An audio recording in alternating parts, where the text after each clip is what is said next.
Every year, thousands of people visit amusement parks, water parks, and seasonal fairgrounds. They anxiously wait for holidays to steer sometimes from their busy lives and have fun with their family, friends, and kids. The biggest rides are the main attraction of these parks, which grab the attention of children and adults at the same time. But who knows, these fun rides can be the last ride of their lives. Every year, approximately 4,400 children are hurt on amusement park rides. Malfunctions, accidents, tragedies, and passengers ignoring the rules result in trepidation, shock, and dreadful memories. Read on for worldwide top 5 theme park accidents ever occurred, including some that happen on rides that remain open today. Don't forget to like and subscribe to my channel to see more amazing content.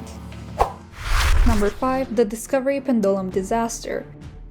It was a busy day in the western Indian city of Ahmedabad amusement park. People were busy buying tickets for their friends and family to have fun and enjoy the thrill. Many were seen going towards their favorite pendulum ride to enjoy the ride. The Discovery Pendulum was entertaining around 30 riders at the time. Most of these riders were between the age of 16 to 26. The footage showed a horrific scene where the pendulum ride suspends riders off the ground from an overhead axis attached to the main column. The riders are then swung back and forth while simultaneously being spun in endless circles from the sitting area of the ride. Before the pendulum could catch speed, the shaft broke mid-ride, causing the structure and riders to crash to the ground. The two unfortunate riders, Manali Rajwari, 24, and Mohammed Javed, 22, were instantly killed, while 15 others were critically injured, whereas dozens complained of minor complaints. The visitors tried to rescue the injured after the ride's literal downfall. Several passengers were found trapped in the broken ride with broken limbs, fatal injuries, and were completely unresponsive. Different videos were shared online where you could see people screaming for help to save their loved ones.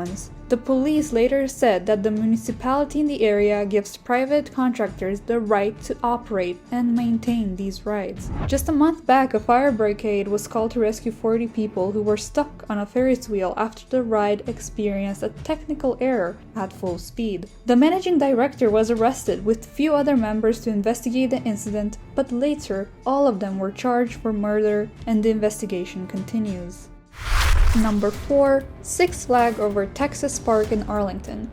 In July 2019, Rosie Esparza, 52, and her 2 children decided to go to Six Flags over Texas Park in Arlington. Rosie was excited and scared at the same time because this was her first ever high ride. As soon as Rosie sat, she noticed there was something wrong with the seats, height, and straps. She expressed her safety concerns before starting the ride. She said she was not properly secured and told the staff many times to check the straps. The staff ignored her complaints and said there was nothing wrong with the restraints and allowed the ride to go. When the ride reached its first descent, the straps opened. Rosie couldn't control herself and fell from 20 meters down to her death. Both children saw their mother falling from the ride. They were yelling, "We have to get my mom," when the roller coaster car pulled up at the end of the ride. According to the report, an employee told police that when they checked Esparza's restraint, they noticed it was a little high or not as tight as it should be. But a safety system indicated the restraint was locked. Several employees reported there had been issues with the red train's panel in the past, and the person had seen the trouble light before on car 3 in the week before the incident. Later, police concluded that there were no signs of any criminal misconduct that led to Esparza's death and ruled the incident an accident. Six Flags said external and internal experts determined that the Texas giant was safe and that the accident was not caused by any mechanical failure. Number 3. Disney World's Mission Space. Mission Space is one of the most intense rides in Disney World. The ride allows riders to get a true experience of Mission Space. The ride is so penetrating that it has motion sickness, bags, and mostly riders complain about chest pain. A 4-year-old boy, Daoudi Bammaye, from Sellersville, passed his height requirements of 44-inch and was allowed to go for a ride. His mother Agnes and sister accompanied him on the ride. Just after a few minutes on a ride, he passed out. His mother, with help of other employees, placed him on a bench. The paramedics and theme park workers tried to revive him, but he was completely unconscious. Later, he died at Celebration Hospital. According to the sheriff's office report, when the ride ended, the victim was limp and unresponsive in his seat. In 2003-2004, 6 people people over age 55 were taken to hospitals for treatment of chest pain and nausea after riding Mission Space. The $100 million rides were closed after the death but were reopened after company engineers concluded that it was operating normally. Number 2. The Verruckt water slide, Kansas City. On July 10, 2014, the world's tallest water slide, Verruckt, opened in the Schlitterbahn, Kansas City water park. The water slide was at a height of 168 feet 7 inches and was designed by John Shuley and Jeff Henry. The starting point of the ride, at 168 feet, was taller than either Niagara Falls or the foot-to-torch portion of the Statue of Liberty. After the announcement of the ride's height and the certification of its world record on April 25, 2014, Schlitterbahn tore down most of the lower part of the ride to rebuild and re-engineer it after sandbags were seen flying off the ride during testing. As a result, the second drop was changed from 45 degrees to 22 degrees. An extra 5 feet was added to the uphill portion of the ride to slow down rafts, and a series of metal hoops and netting supported by them were added into areas where rafts had flown off in early testing. In 2016, Caleb Schwab, the 10-year-old son of Kansas State Representative Scott Schwab, was having fun at the part where he decided to take a ride on Verruckt. He was told to sit on the front seat for the ride, whereas the other 2 passengers, both women, were asked to sit at the back.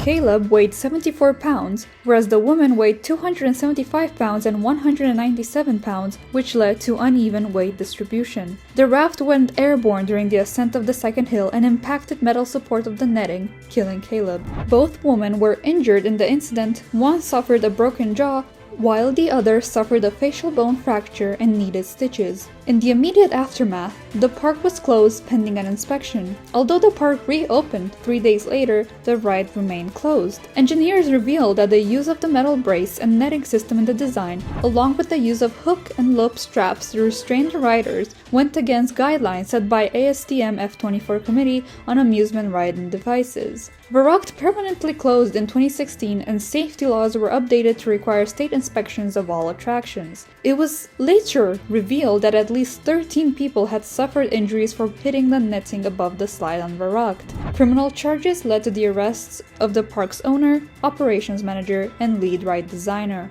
The charges were ultimately dismissed with the finding of multiple procedural issues with the case's presentation. The incident's aftermath, however, resulted in a rapid decline of the company's reputation and financial standing. Number 1. The Big Dipper. From 1903 to the mid-1950s, Omaha's Kruk Park was a popular amusement park where people could watch a live parachuting trapeze artist or a high-diving horse, among other things. Besides the shouts of joy and memorable fun, Kruk Park's legacy also includes tears and tragedy. On Thursday evening, July 24, 1930, the Big Dipper roller coaster strain of 4 cars jumped off the track, sending all 23 passengers more than 30 feet to the ground. Some of them trapped under cars, others thrown from their safety belts. Omaha City officials determined within 24 hours that a faulty brake shoe caused by a loose nut on a wooden beam triggered the accident. 4 persons died, and the rest were scared both physically and mentally. Within days of the Kruk Park roller coaster tragedy, Omaha Mayor Richard L. Metcalf called for the banishment of roller coasters from the city. According to the Omaha Bee News, in response to the accident, there was a thorough searching investigation by city and county authorities, which probably will result in a permanent ban on roller coasters in Omaha. The guilty park closed 10 years later. That's all for today, guys. Don't forget to like, share, and subscribe to my channel. Comment down below for your suggestions, and also don't forget to answer which among all these accidents did you find the most dreadful?